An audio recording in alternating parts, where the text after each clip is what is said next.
There were therefore differences in the nature and harshness of the work according to the different commandos, and within the same commando, depending on the job. There were the good commandos in which the work was light and specialized, and the chances of survival considerable. There were the bad commandos, Scheißkommando, in which the continual hard work quickly wore out the prisoners, who were out of training and ill-nourished.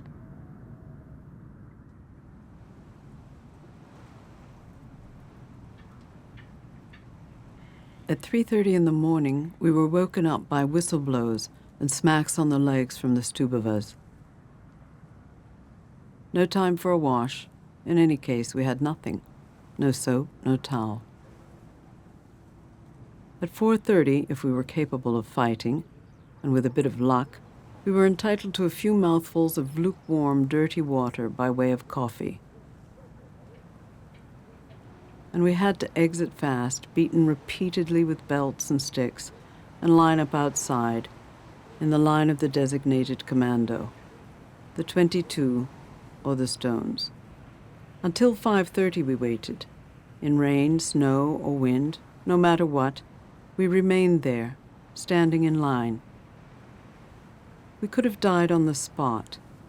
We got as close to each other as possible to stop the wind or the flurries of snow from blowing between us. The ones behind slipped their hands under the arms of the ones in front to keep them from freezing. After a quarter of an hour, we could not feel our feet any more.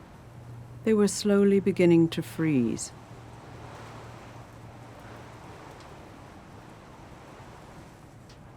At 5:30, the capo came to fetch us, and we headed towards the camp entrance, marching in quick time. Left, left, left. 1, 2, 3. Left, left, left. At 6 o'clock on the dot, we had to march through the camp gate to music.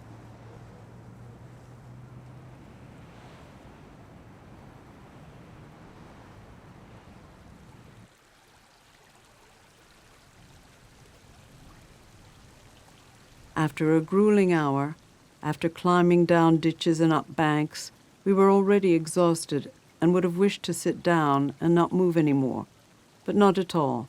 We had just arrived at the workplace, in the middle of the marsh, with not a hope of a minute's rest until the evening roll call, around 7 p.m.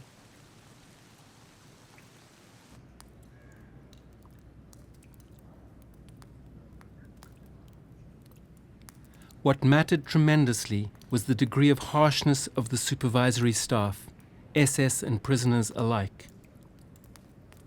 With a few rare exceptions, the capos wore green triangles. They indulged in cruelty to the point of crime against the prisoners. The SS delegate their power to the prisoners. In exchange for their services, these prisoners enjoy advantages not to be scorned: easy work, food, better clothing, and sleeping conditions. In Monowitz, the brothel is reserved for prominent Aryans.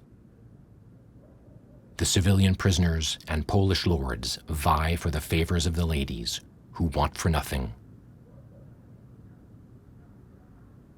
3 times a week in the evening, clients follow in succession every 20 minutes, according to a pre-established timetable.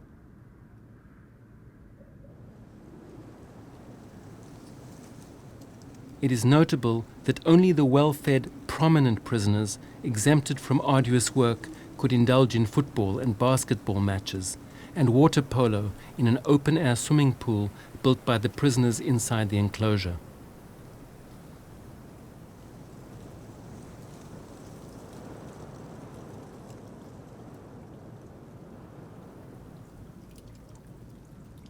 Commander 22, the Marshes, the capo was Liesel, a German prostitute.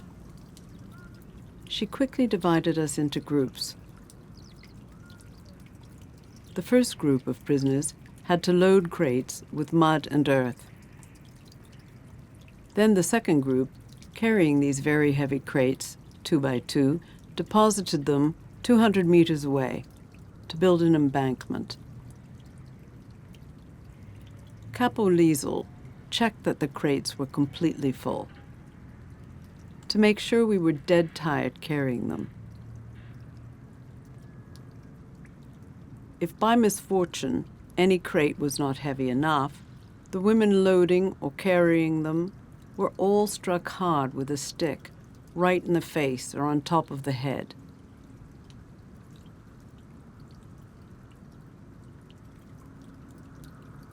"200 meters away, a German supervisor, also a prisoner and prostitute, waited for the filled crates to be unloaded, with her stick raised, threatening. For all sorts of reasons, they managed to hit you on the head every time you passed, at one end and at the other. That amused them greatly. Little by little, they derived pleasure from hitting us, and this became indispensable to them.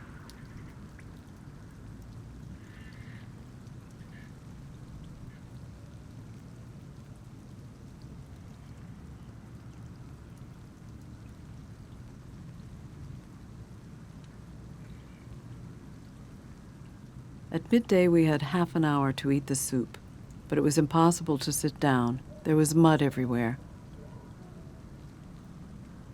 1 tin bowl for 2, about a liter each. Fortunately, fairly hot and thicker than in quarantine. This was the only moment in the whole day that we waited for impatiently.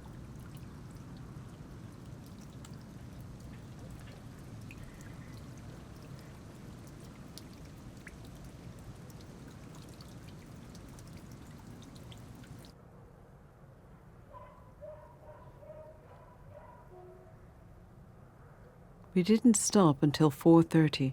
Assembly. We were counted and sent off back to the camp in rows. Again, 6 kilometers to do. We could hardly make it.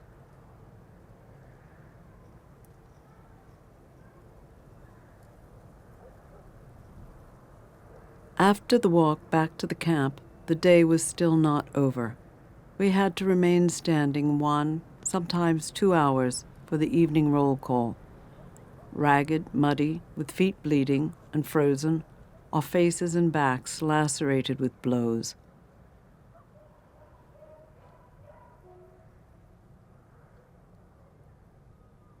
At last, around 7:30, we returned to the block.